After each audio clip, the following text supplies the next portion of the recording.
Most people try to force themselves to study harder, do more, think more, and just end up hating every single step of studying. What if I told you that you don't need to do more, but just need to create better systems for your school or uni life? Hello, my name is Mars and I help high performers design a system to increase their personal and professional focus, productivity, and resilience. And today we're learning how to learn to love studying by building a system that makes studying more fun and sustainable. We're getting started with number 1, creating systems. This itself is done in 3 steps. The first one is to figure out where we are from. And we do so because if we aren't aware of our stats, of our statistics, of our data, then it will be really difficult to better them. For that, track the following. How long can you study for without taking a break? How long does a break need to be for you to feel recharged? And what kind of studies are the most difficult? And with that I mean the most tedious, the most annoying, the most dreadful bits. Is it, for example, revision, your homework, sitting in class, or attending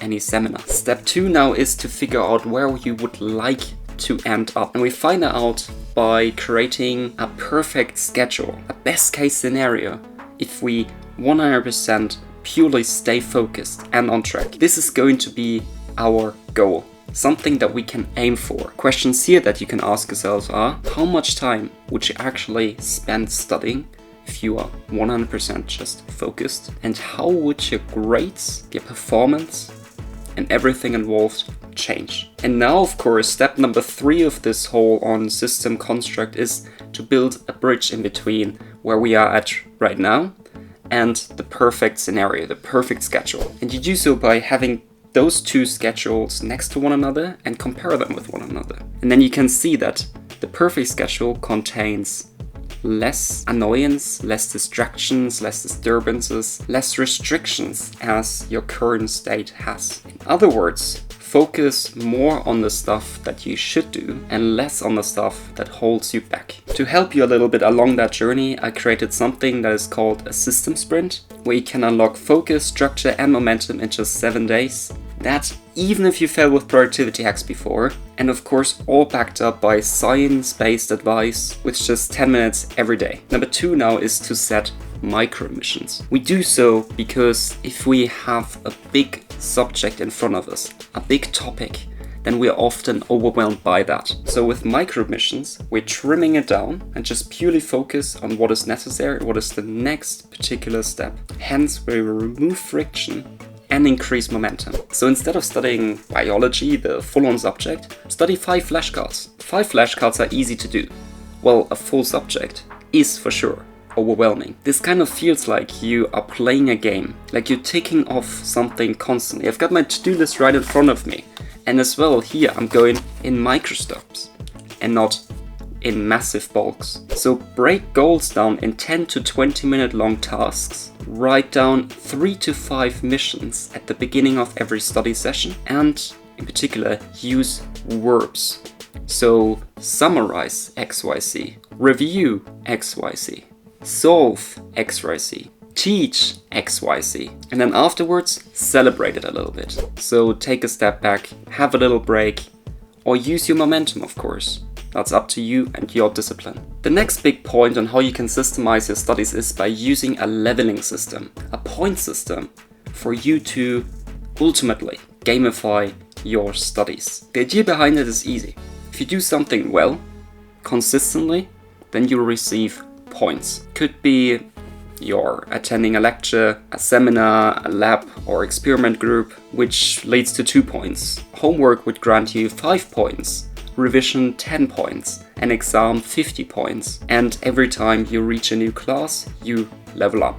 In other words, this can be done throughout your whole semester and even throughout your whole college/university life. And by those rewards, you motivate yourself to push yourself out of your comfort zone because you want this little reward. And if you set yourself a certain kind of not deadline, but a certain amount that you want to reach every single week, like for example 100 points, then you could reward yourself even more by saving some money, going out with friends, drinking a coffee, tea, hot chocolate, or whatever you like, journaling, gaming for a few hours, or whatever else comes to your mind. Just a quick reminder, which is kind of one of my favorite sentences: never reward yourself with something where the long-term disadvantage outweighs short-term pleasure. The next point would be to rewire your why. What do I mean with that? And why do we do that? Because every time you know why to act, the how gets relatively easy to find. If you don't know why, just to reverse that now, it will be goddamn difficult for you to figure out how you should do it, because there's no internal motivation, no intrinsic feeling that wants you to do this certain thing, in particular now studying, which also means that anytime you state a reason, make it personal. So don't make it for anyone else except for yourself. Don't make it for money, because money is a poor motivator, but do it for your career, passion, interest, that when you graduate or do this particular thing, then you can move on to a topic that interests you more. You could also do it for personal growth, which is a really powerful one, because you can say that every time you've finished a certain difficult task, you in the back of your mind create some form of cookie jar. It's a construct created by David Goggins that you can reach in and then pull out kind of like a fictional, a mental little note that says, I have created, I have done this impressive bit. It might not be a lot, but this bit can help you when things get difficult. You can remind yourself that you've done something more difficult or equally difficult. So that's why it's really important to know why you should do something. And here are 3 more bonuses. Number 1, study in study groups. That just keeps your motivation up and keeps it engaging. Study in Pomodoro sessions. So that's 25-minute long sessions with a following 5-minute break. Really powerful and quite easy to also get behind. Or study with interleave practice. Interleave practice is that you switch up your topics once in a while and aren't just stuck with one topic for a long period. That, again, is just more engaging than to have a huge block up, a huge segment in your to-do list, in your schedule that you need to get through. And that being said, thank you very much for watching. Watch this video up here about 10 life lessons for students, and see you all next week. Good luck.